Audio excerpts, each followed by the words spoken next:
Estamos recebendo aqui nos estúdios uma das figuras políticas mais expressivas do Brasil. Senador pelo estado do Paraná, senador Álvaro Dias, ex-governador também do estado. E agora nós vamos saber dele se ele será ou se ele é pré-candidato à presidência da República. Senador, muito prazer em cumprimentá-lo. Bom dia para o senhor. Prazer é meu.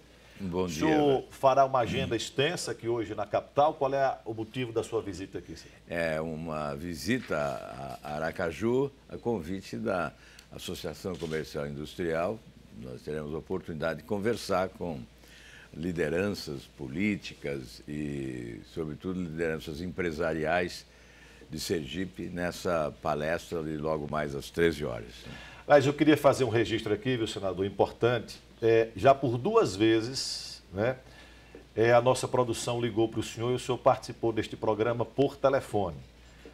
A gente sabe que às vezes tem, enfim, autoridades que... Né, e o senhor foi muito acessível. Então fica aqui o registro, né, da simplicidade. É nosso dever. A nossa produção ficou impressionada porque ligou para o senhor um dia 5h30 da manhã, o senhor atendeu o telefone, né, e o mais interessante, de bom humor.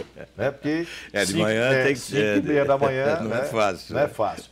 Senador, o senhor já foi do PSDB, foi também do PV, hoje o senhor é o presidente do Podemos. Não, sou candidato a presidente do Podemos, é a Renata Abreu, a deputada Renata Abreu. Não é? O Podemos é o antigo... É o antigo PTN. PTN. A presidente é a Renata Abreu. Veja, a propósito das siglas, né, eu tenho uma opinião de que nós não temos partido político no Brasil. Temos siglas para registro de candidaturas.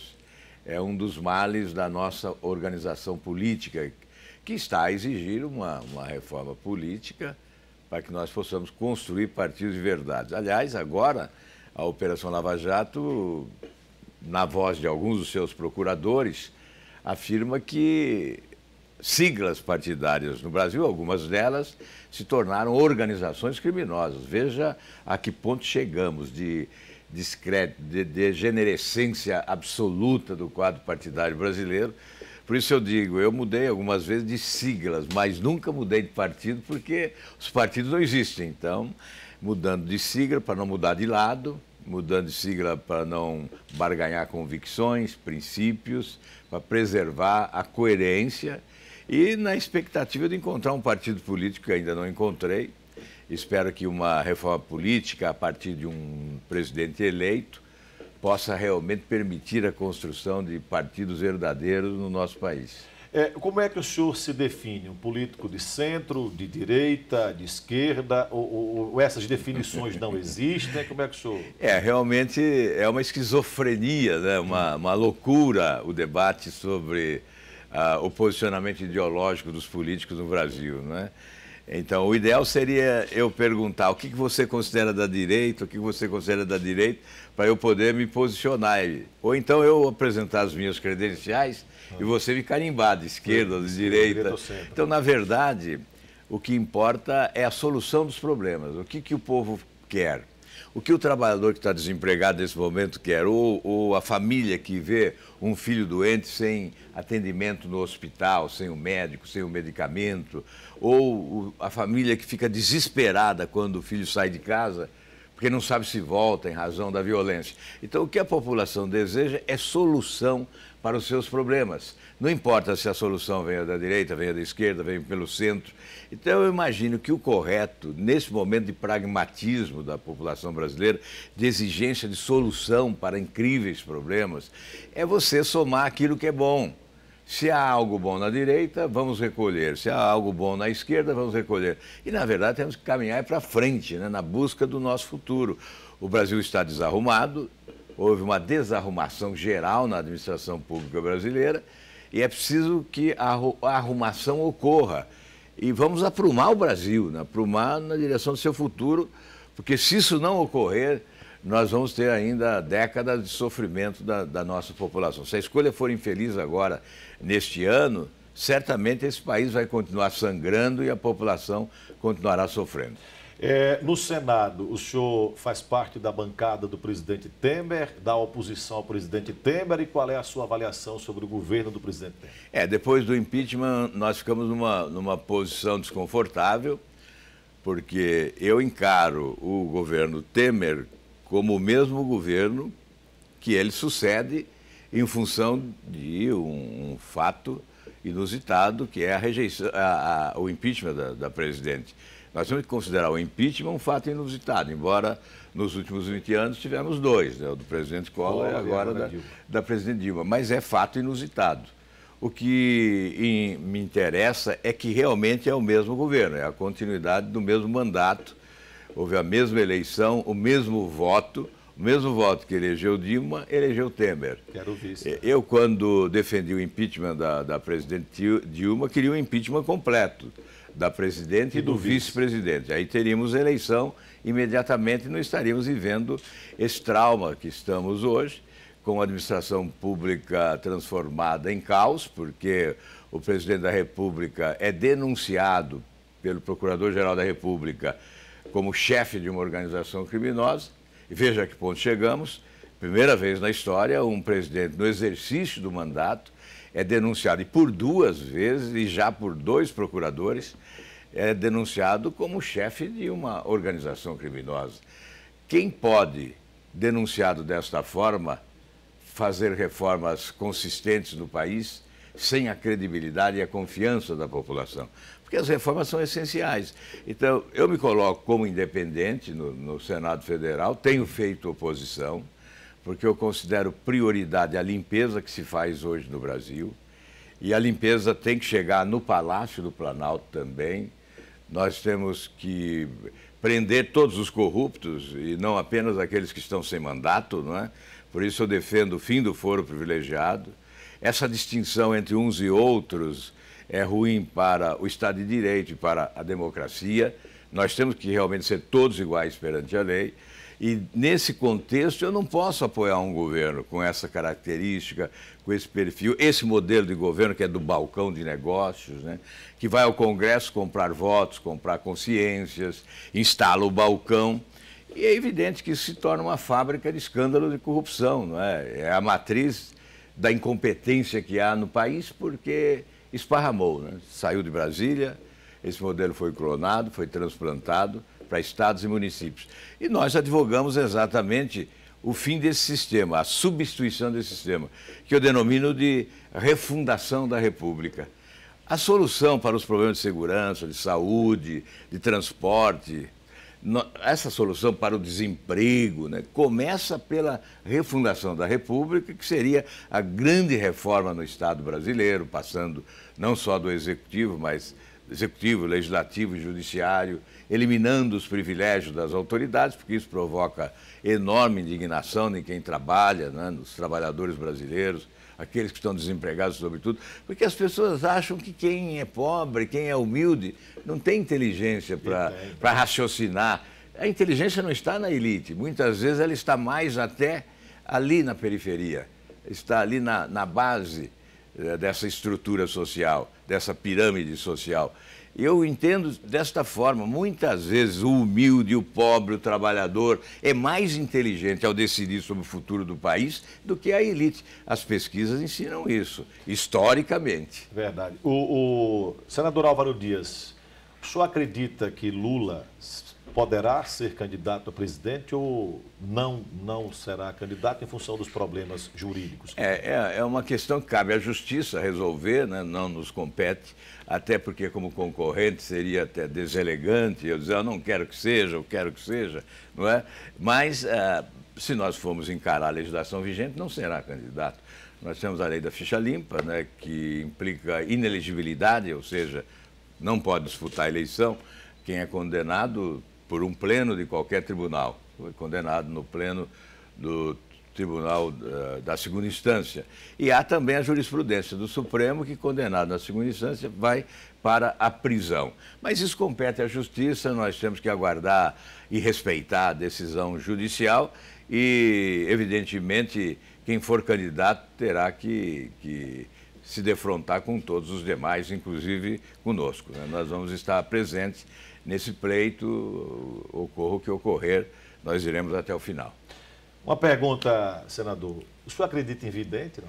Olha, Se eu não acredito, eu não desacredito. Eu creio que nós temos que respeitar convicções, as crenças, a fé das pessoas, e há premonições, sim, já confirmadas historicamente.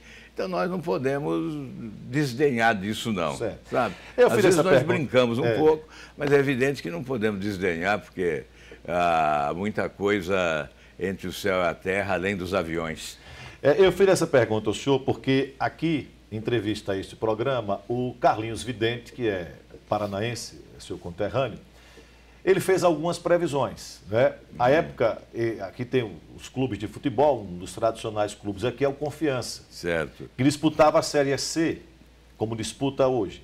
E eu perguntei se o Confiança, que estava naquele momento na lanterna do seu grupo, tinha tudo para ser rebaixado. Eu perguntei, o Confiança vai ser rebaixado? Ele disse não. E o Confiança não foi rebaixado. Exato. No dia que ele veio aqui, tinha um jogo do Flamengo pela Libertadores. Eu perguntei, o Flamengo vai ganhar? Ele, não. Para minha tristeza, o Flamengo não ganhou. E aí ele fez aquela previsão, que inclusive foi repercutida agora no Brasil inteiro, da contusão do Neymar. Ele disse, o Neymar vai ter uma contusão séria, que poderá até tirá-lo da Copa do Mundo. Espero que não tire, mas a contusão séria aconteceu. E aí por que eu fiz esse preâmbulo todo? Para chegar na eleição de presidente da República. Ele disse aqui que o senhor será presidente da República. E agora, quando teve a contusão do Neymar, nós o entrevistamos por telefone. E eu fiz novamente a pergunta, até para ver se Carlinhos estava lembrado, né? Se ele disse, não, reafirmo que o presidente da República será Álvaro Dias. Ele já disse isso para o senhor, não? Ele tem dito isso reiteradamente em todas as entrevistas, né? Pelo Brasil afora. E outro acerto lamentável, né, foi o da queda do avião da Chapecoense. Então, e ele disse que vai cair outro avião. E ele tem dito isso, espero que ele erre desta vez, né? Que não acerte tudo também, né? Verdade, acerte alguma coisa. Mas, coincidentemente, não é só o Carlinhos que diz isso, outros videntes já disseram, médiums, e, enfim, esse pessoal do mundo espiritual. Algumas pessoas coincidem em sua previsão de quem será o presidente, né? É evidente que nós estamos nisso como uma missão. O que ocorrer... O senhor é pré-candidato, já disse que vai até o final. Até o final, e não há nenhuma especulação em outro sentido, né? E eu encaro isso como uma missão. Acho que o Brasil está num momento crucial. O Brasil tem jeito? O Brasil tem jeito porque é um país poderoso em razão das suas fantásticas belezas naturais. Veja, o Nordeste é pobre e pode ser rico. O turismo bem explorado no Nordeste pode determinar o pleno emprego nessa região do país e promover o desenvolvimento. Nós temos no Nordeste grandes alternativas, como a dessalinização da água do mar para abastecer o Nordeste de água sem o risco desta seca inclemente que muitas vezes assola a região nordestina. Nós temos o semiárido, que pode se transformar em deserto se nós não tomarmos providências imediatas. Em 3 anos, algumas providências são fundamentais para o semiárido no Nordeste, né? É uma região que tem 8 meses de inatividade absoluta, em que a atividade principal é a extração da madeira, transformação em carvão para energia. Nós temos que mudar a matriz energética no Nordeste, valorizar os gasodutos, ampliar a rede de distribuição de gás. Nós temos que apostar na energia solar, na energia eólica. É a transformação do Nordeste. Portanto, temos soluções para o nosso país e dependemos de governos. Por isso eu encaro como uma missão, para chegar lá no pobre desempregado, no doente sem médico e sem hospital, na família vítima da violência. Nós temos que refundar essa república com experiência administrativa, porque o povo é sábio. Por isso que eu digo, não subestime a inteligência das pessoas. A população diz hoje, você pesquisa e ela responde, experiência administrativa e passado limpo. Essa é a exigência. Não é aquilo que alguns estão dizendo aí, aqueles que se consideram donos da inteligência nacional, o povo quer um outsider, quer dizer, um alternativo, um nome alternativo. Não, a população não quer um nome alternativo, quer um modelo alternativo, um sistema alternativo. Ela quer alguém com experiência e passado limpo para implantar no país um novo sistema. É isso que o povo quer, que lhe traga solução para os seus problemas. Vamos olhar a pobreza, as diferenças sociais incríveis, as desigualdades sociais, a violência que graça. Nós vamos ter que olhar essa questão da saúde pública. A saúde do povo tem que ser suprema lei. No Brasil é o caos, não é a lei. Portanto, nós temos que olhar com seriedade. Uma eleição como essa eu encaro como uma missão. Estou aqui para cumprir uma missão. Quero ser representante do sofrimento da nossa gente, porque entendo que o governante deve estar em primeiro lugar onde está o sofrimento da população. Isso significa o quê? Que nós temos que colocar em primeiro lugar as prioridades, as necessidades da população mais sofrida do país. Uma última pergunta. O senhor, quando foi governador, fez isso no Paraná? Exatamente. Essa é uma pergunta que não pode faltar. O senhor está falando isso, mas quando o senhor foi governador, exatamente. O senhor fez isso? Eu pratiquei exatamente esse modelo. Quando eu falo em balcão de negócios, lá não houve balcão de negócios. Eu escolhi os melhores para cada setor. Nenhum deputado indicou, nenhum partido indicou coisa alguma, não nomeou nada, não recebeu dinheiro para votar. Lá houve este modelo que eu apregou, que eu defendo para o Brasil. Por isso, nós terminamos o nosso mandato com 93% de aprovação da população do Paraná. É o patrimônio que eu adquiri. Com essa credencial que eu quero me apresentar diante da população brasileira. Porque realmente você tem razão. Não basta dizer o que vai fazer, não. Tem que mostrar que tem experiência para fazer e dizer como vai fazer. Durante a campanha, nós vamos ter oportunidade, são aí 7 meses pela frente, nós vamos ter oportunidade de dizer como vamos fazer, como vamos chegar à refundação da República. E que República é essa que nós queremos? Porque a atual mais se parece com o Império, onde autoridades, minoria, se valem do sofrimento e do trabalho da população para preservar os seus privilégios. Aí eu pergunto, você vai acabar com os privilégios? Se você responder, eu indago, mas você acabou com os seus privilégios para acabar com os dos outros? Eu acabei com o meu. Com os meus privilégios, eu acabei. Para ter autoridade de pregar o fim do privilégio dos outros. Eu acabei com a minha própria aposentadoria de ex-governador, salário teto, R$33 mil aproximadamente por mês. Já são 27 anos, dia 15, 27 anos.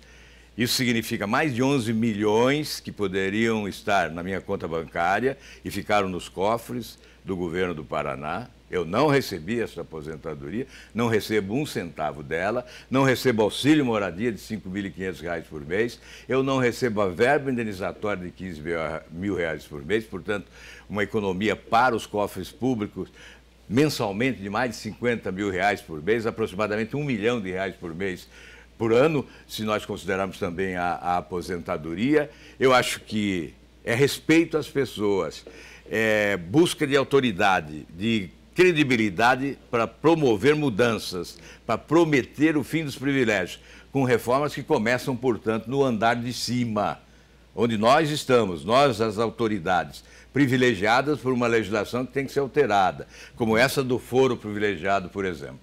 Ok, senador, muito obrigado por ter vindo aqui ao programa. Eu que agradeço, boa sorte aí na sua caminhada. Agradeço a Sergipe, um grande abraço a todos. Obrigado pela acolhida aqui. Ok, obrigado. Nós conversamos com o senador Álvaro Dias, que é pré-candidato à presidência da República pelo Podemos.